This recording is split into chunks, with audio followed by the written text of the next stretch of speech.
All right, so there's five different methods that I've used over time to try to move, especially if I'm going to a different state or a different part of town or to a different county or a different city. There's research that I do to avoid certain areas and to put myself in the best position as far as equity. This can apply to apartments and homes. So again, this is just up and it's stuck because I've looked at apartments in different areas. I've also looked at homes in different areas, and it's the same. It's consistent amongst both categories. So the first thing I do is I look at the job market and see what it has for my skill set. So I have a financial background, like, accounting, taxes, mortgage loan origination, project management. That's my background. And for example, if I was moving to Charlotte, North Carolina, right? We all know Charlotte, North Carolina is expensive. Okay. What are the best zip codes around or surrounding Charlotte, North Carolina? We know half of those areas are going to be out of our price bracket, but we know the other half is going to be pretty decent price. Now we have to determine which areas are worth the investment as far as using your Google Maps and then using, your zip code. So number one, we look at the job market to see what our skill set is in those areas. So if you have a background in finances, then you look in that area to see if there's a lot of, companies that's hiring for financial people, such as accounting or people with financial analysis backgrounds and things like that. Number two, search zip codes.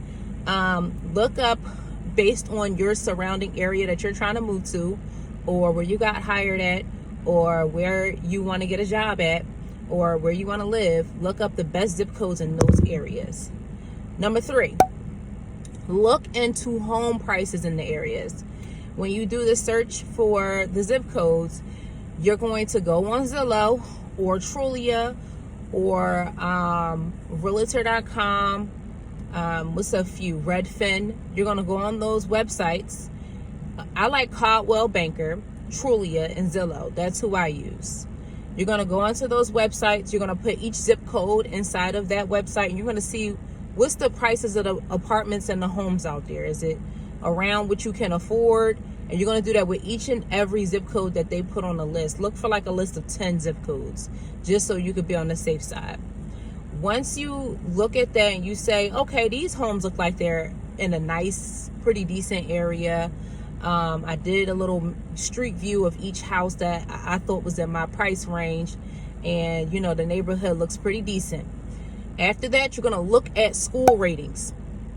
Even if you don't have a child, even if you don't have kids, you just have dogs, or if you have children and they're too young, or you have children that have moved out the house, always look at school ratings. School ratings to me is like a reflection of tax money and how it's applied, and it's a reflection of the education level of the area. In most cases, when that education level is low for the public schools, tax dollars aren't being applied properly, and especially if you plan on buying a house and you're paying school taxes, because regardless of whether you own a dog, kids grown up out of school, or have babies, you still pay school taxes. So that's really important to know that at least my school taxes are going to educate the next generation of kids properly. It also reflects how the community looks. Usually when more school taxes are being spent on the schools and the education, it's also spent to make the school look nice, make the surrounding areas of the school look nice, and things of that nature.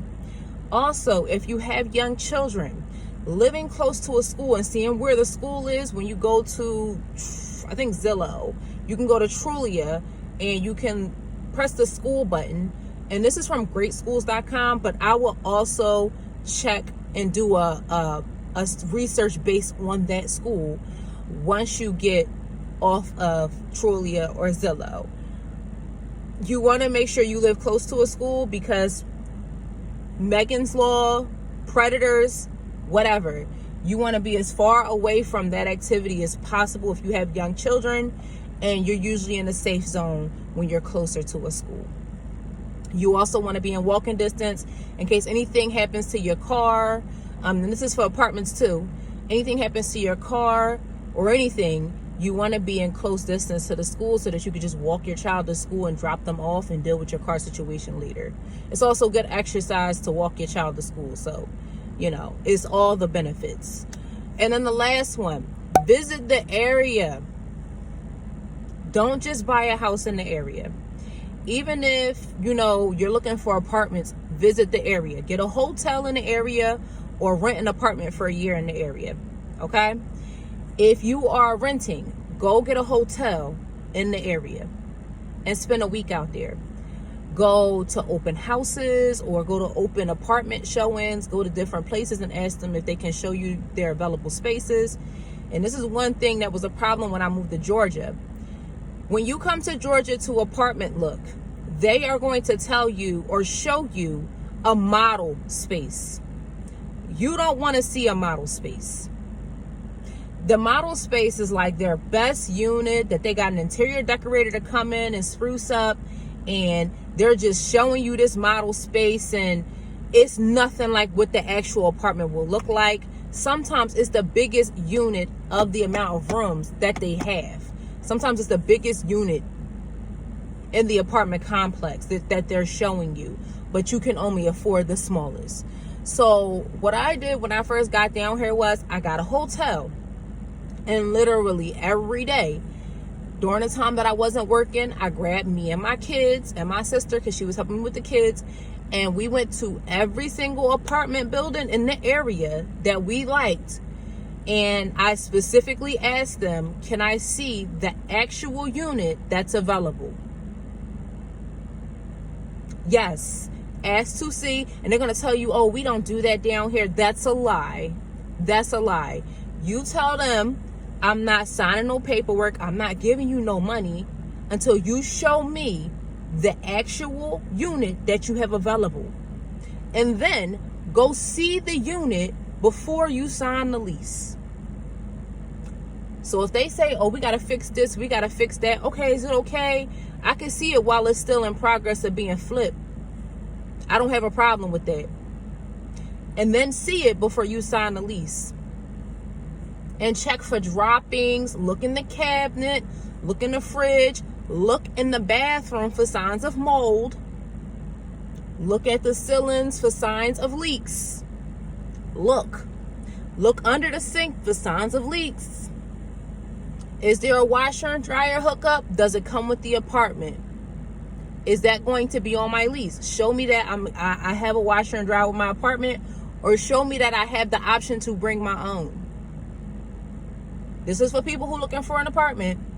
If you're looking for a house, once you get that apartment, then you spend a year there and you're like, I don't know if I'm gonna like it down here. You don't have to waste any fees buying a house. You could just pick up and go somewhere else.